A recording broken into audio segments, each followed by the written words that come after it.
The courtroom was packed, every seat taken, the air so heavy it might have broken if anyone dared to breathe too loud. A low murmur hovered like static, nerves rubbing against tension. Reporters sat hunched forward, pens suspended mid-air. Even the judge looked like he'd braced himself for something no robe could shield him from. Then the doors creaked open, and in walked Agent Monroe. He didn't strut. He didn't scan the room. He simply moved forward, posture firm, expression unreadable.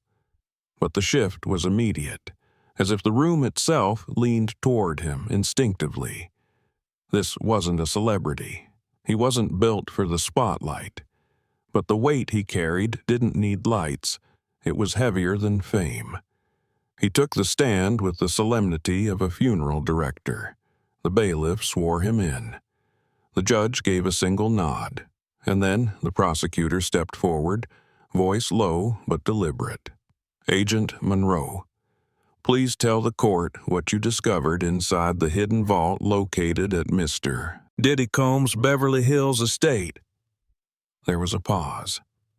Monroe didn't answer right away.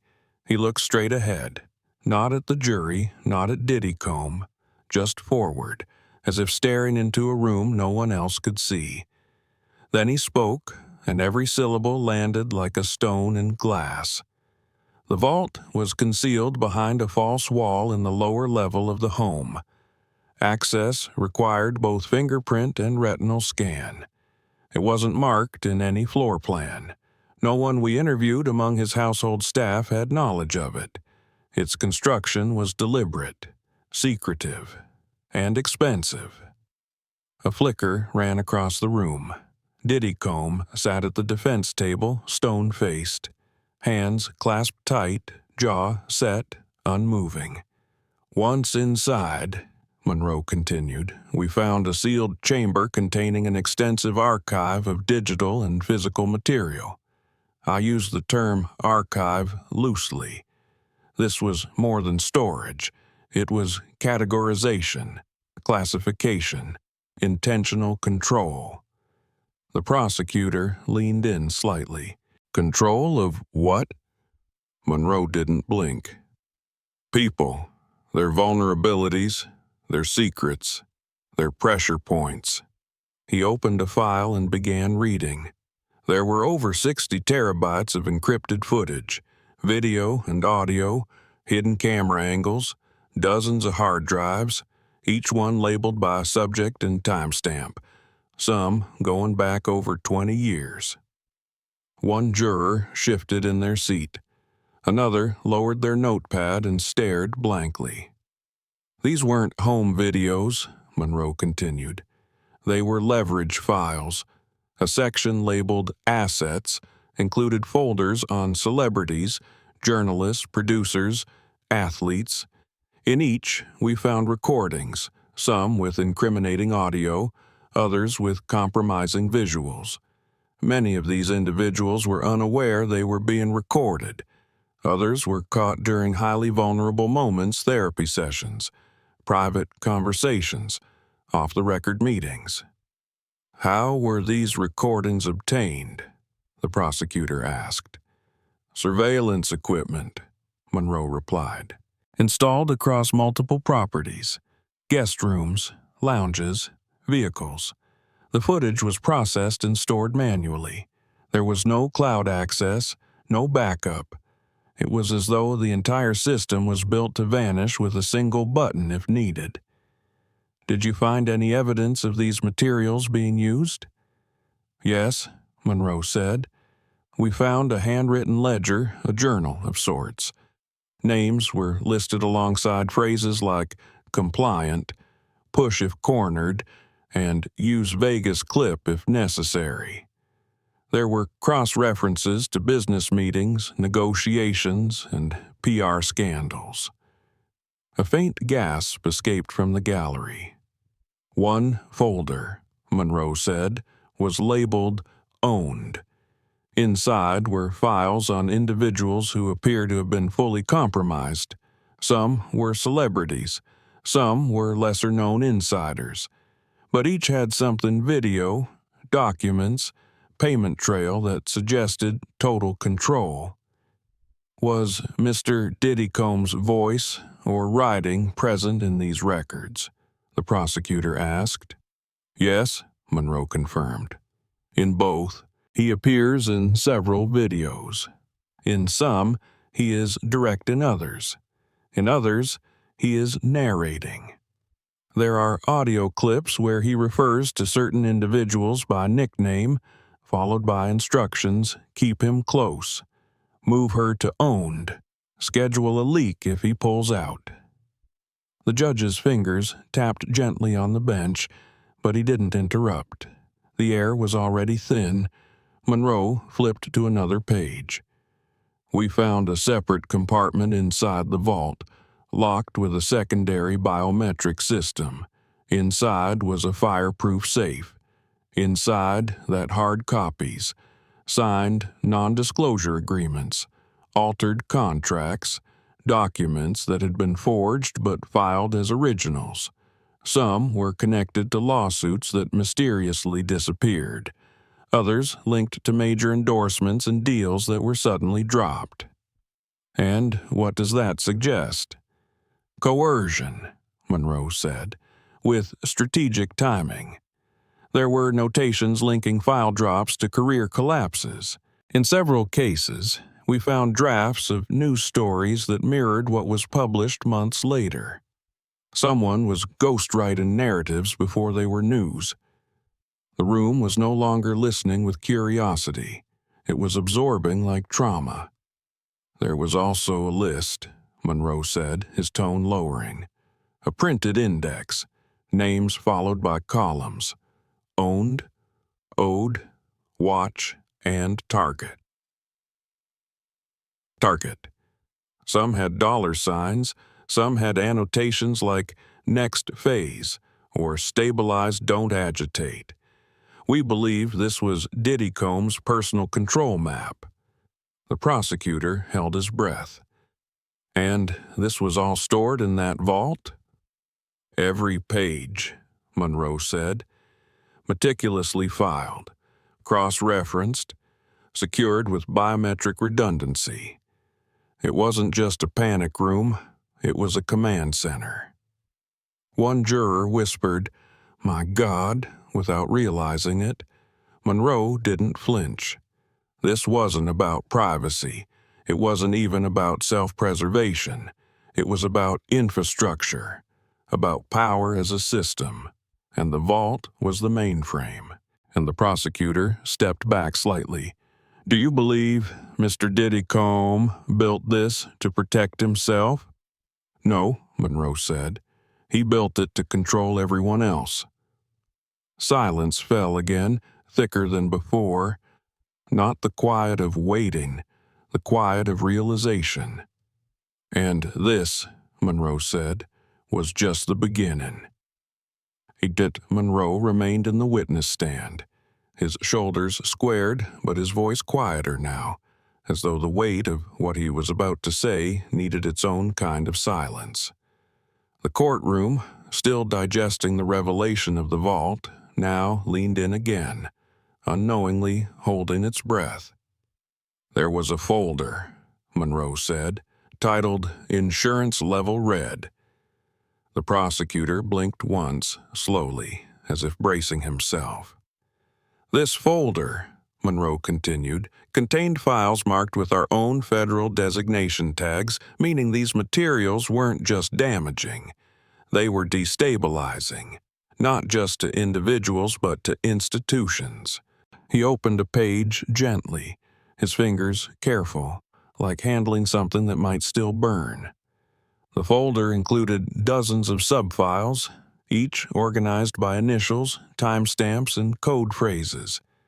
There were untraceable bank transactions, encrypted audio clips, high-definition videos, and in one case, an entire fake identity packet prepared for blackmail.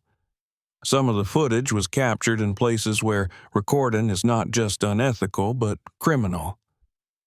Were these people aware? The prosecutor asked. Monroe didn't hesitate. No, These were conversations behind closed doors, in private homes, therapy offices, even dressing rooms. Many of the victims are public figures. Others, assistants, stylists, background managers, people never meant to be seen, only used. The judge's hand tightened around his gavel but didn't raise it. The tension in the room wasn't disorder. It was gravity. "We found footage of a prominent executive," Monroe said, confessing at a private retreat to suppressing multiple abuse allegations. He thought he was alone, speaking off the record. But the camera was embedded inside a bookend on the shelf. The clip was time-stamped, cataloged, and marked with the phrase, "Deploy if hostile." Was Mr. Diddy linked directly to this footage? "Yes," Monroe said. His voice is heard at the end of the clip, instructing someone to double lock it and log the backup under fallback. A low sound rolled through the gallery like thunder trying to whisper. "There were folders marked with red warning labels," Monroe continued. One labeled "Pending Threat Level Political." Another titled "Media Control Nodes."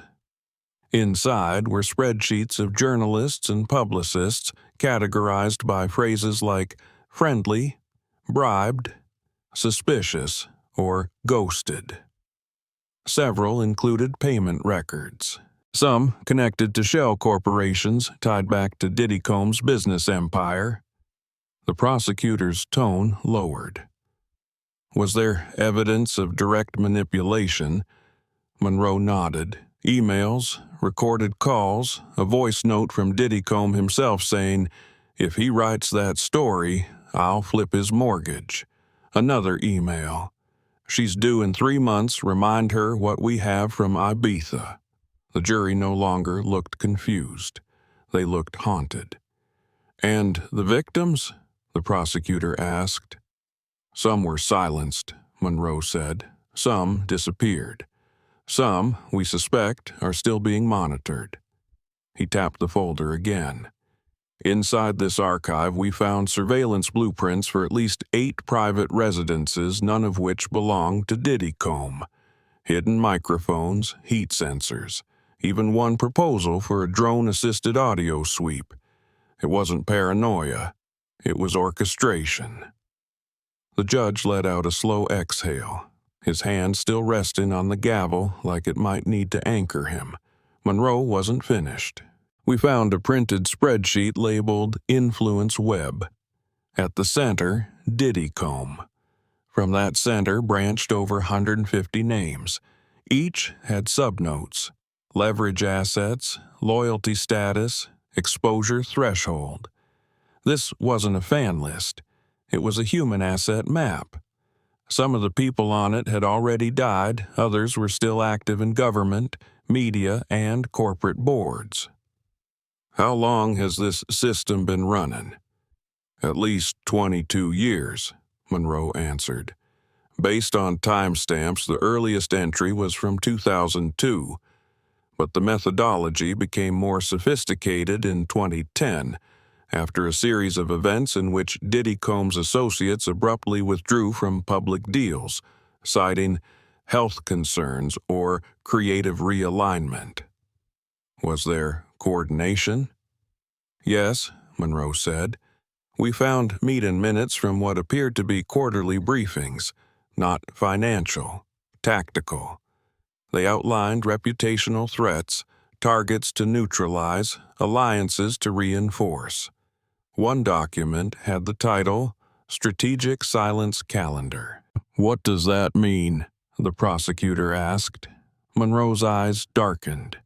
It was a schedule of media disruptions, planned controversies, headlines engineered to distract or bury other stories, and they worked. Every single time. The courtroom was still. Not because people weren't outraged, but because they were trying to remember what they were doing on the days those headlines dropped, who they trusted, what they believed. "The vault had an entire section," Monroe said, labeled Extinction Insurance. These files were the most heavily encrypted. Inside, we found drafted confessions written by others, meant to be leaked in the event someone tried to go public. It was a playbook of preemptive self-destruction, assigned to others but authored from the center. Was there any indication Diddy feared retaliation? Only one line, Monroe said, scrawled at the bottom of a journal entry. Control or collapse, no in between. The prosecutor stepped back slowly, his face pale but composed. What do you call this, Agent Monroe? Monroe's voice didn't rise. It dropped. A coup, he said. Not of government, of perception, of culture, of consequence. And for a moment, the courtroom was as quiet as a confession booth, waiting for absolution that would never come. Agent Monroe sat still for a moment as though the silence that had fallen over the courtroom was something sacred, something to be preserved before it shattered under the next truth.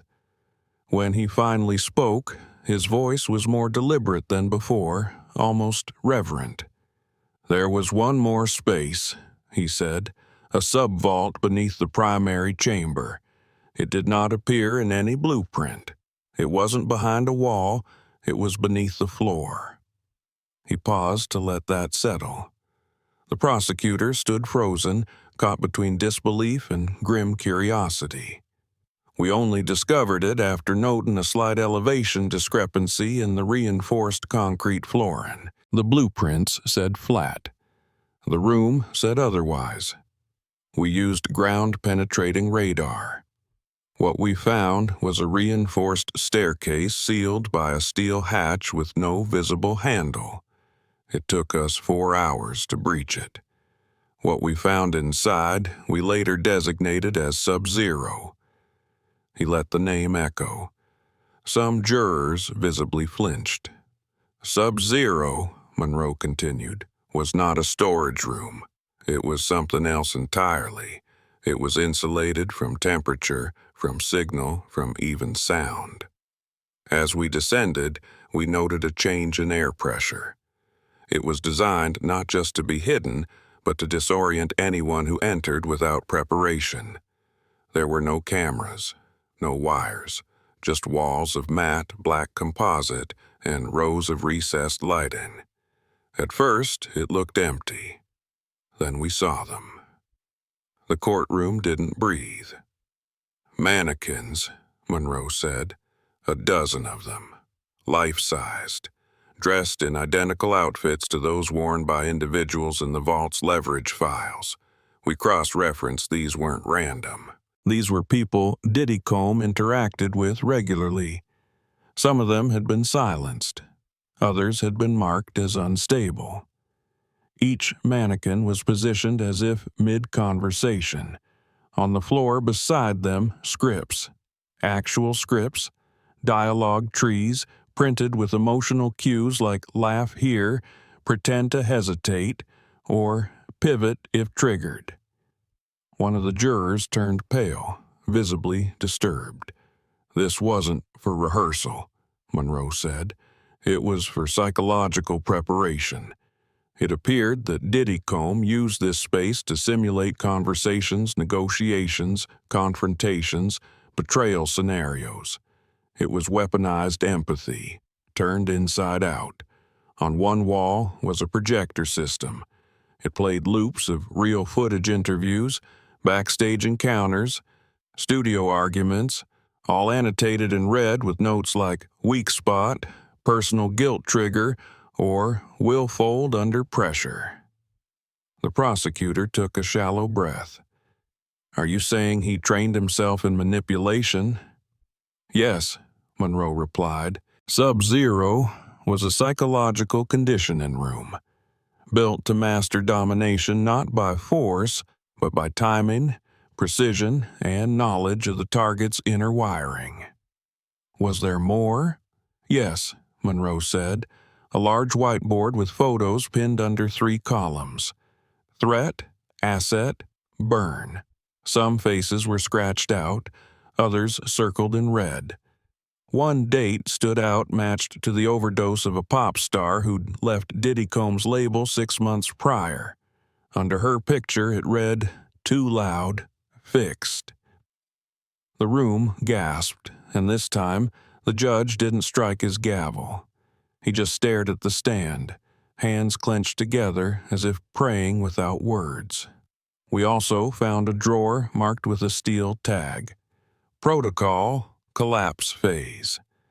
Inside were documents that can only be described as media warfare strategies. If Diddy Comb was ever arrested, injured, or even killed, these documents outlined step-by-step instructions for triggering a flood of decoy stories, releasing partial leaks, and turning selected figures into public distractions.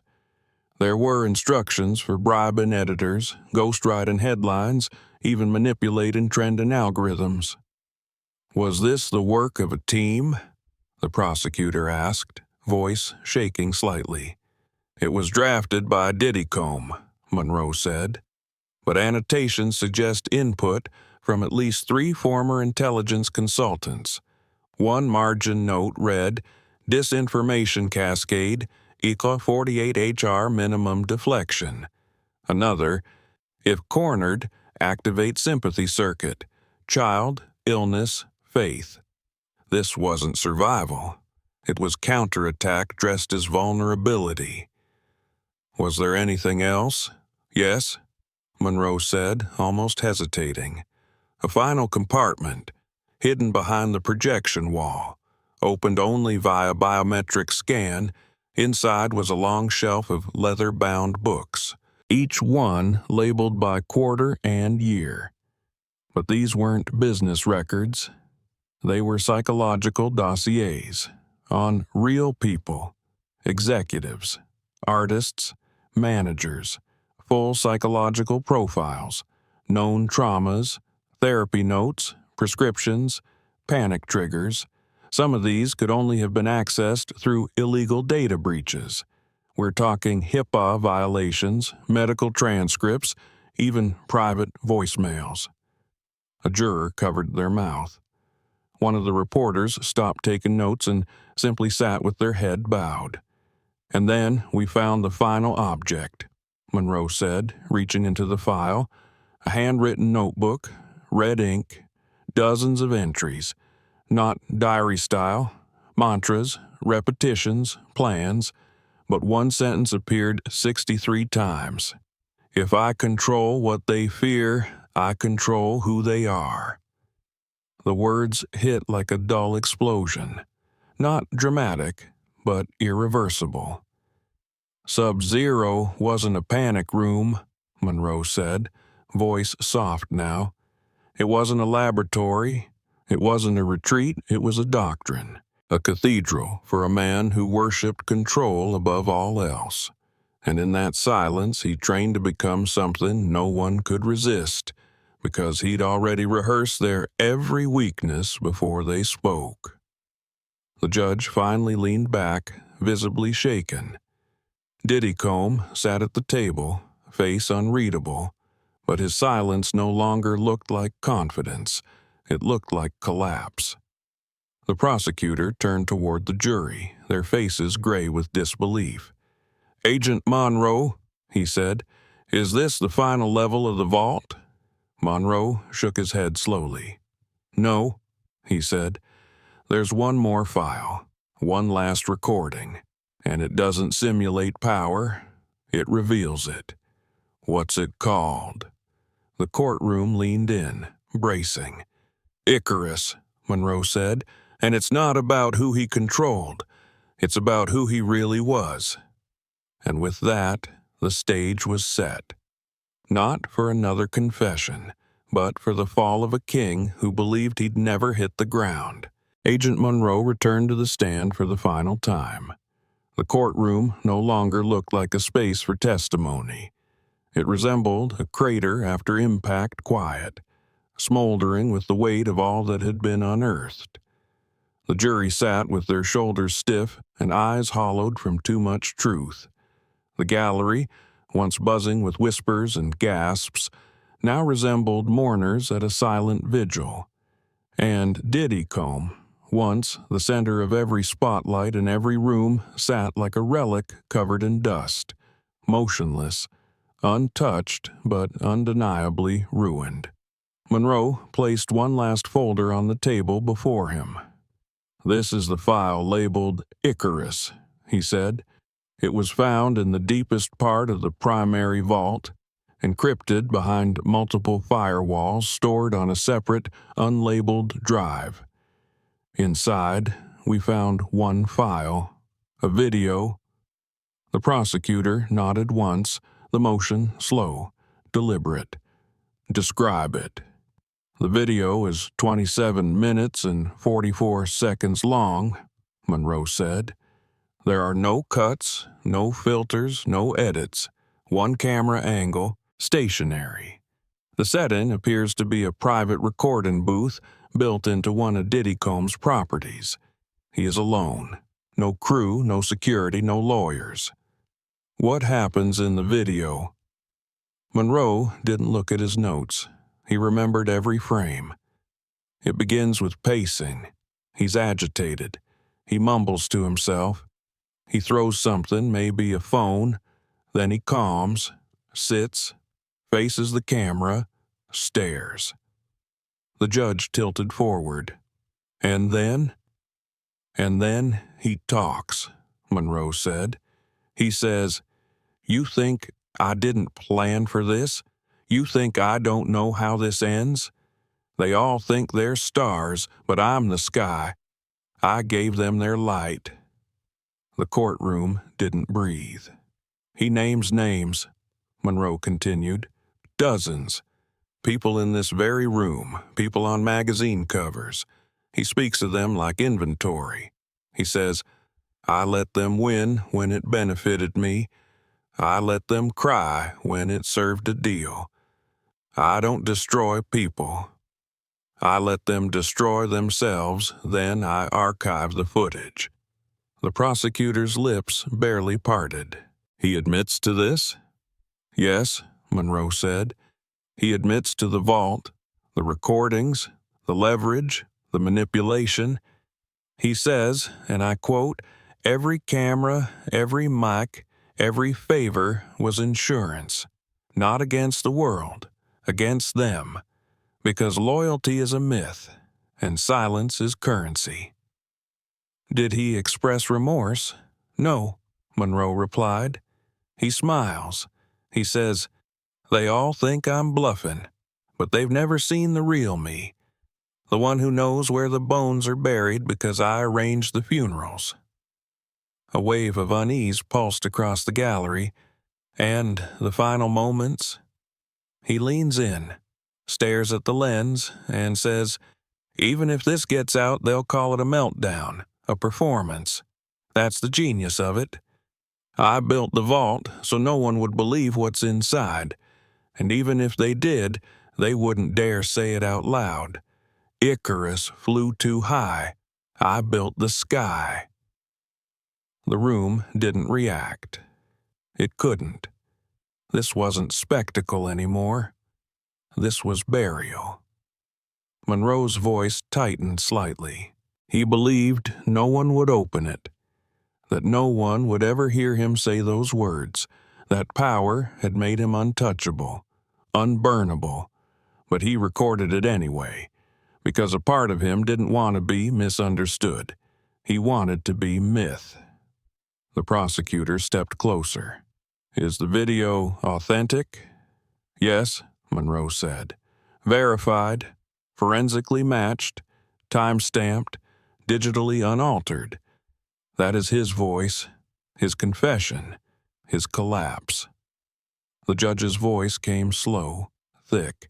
"And you believe this video reflects the full extent of Mr. Diddy operation?" Monroe nodded. "No," he said. "It reflects the center of it. Everything else, the files, the lists, the tactics, those were tools. But this is identity. This is the mask off." The prosecutor turned to the jury.